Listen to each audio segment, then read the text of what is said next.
Ito ang ilan doon sa project na nagawa ko na at gagawin pa, kwarto sa ilalim ng hagdan. Ito naman ang stairway to second floor.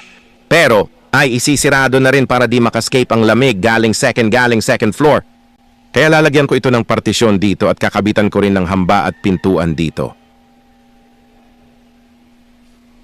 Dito na ngayon ang magiging entrance paakyat. Nakita nyo yung guhit dyan? Puputulin ko pa yan kasi sobra yan sa sukat.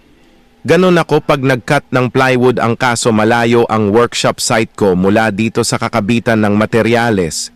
Kaya kinakailangan, palagi ako may allowance sa pagsusukat. Kasi nga, plantelya ko pa yan dyan mismo. Kebale actual ko siya.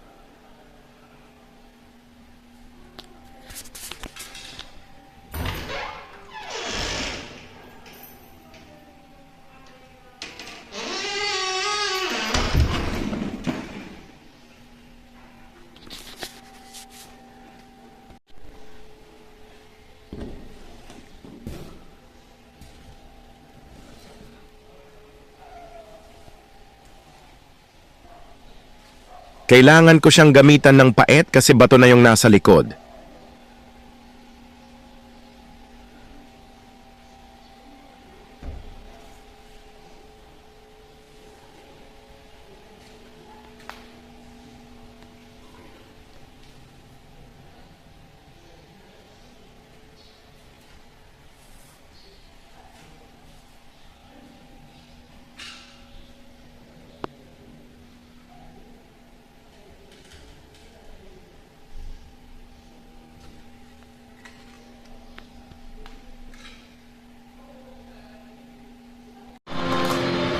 Ito naman ang parts para sa wall, banda dito.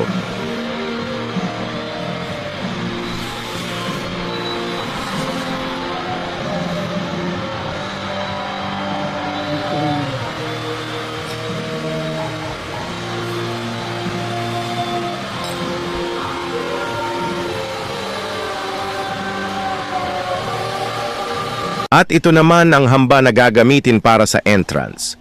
Customize yan kasi walang tatama na hamba para dyan. 85.5 ang pinto ko dyan, kaya ako na rin ang gagawa sa pinto. At babalutin din ito ng wooden slots na paikot sa buong kwarto na ito dito sa kinatatayuan ko ngayon.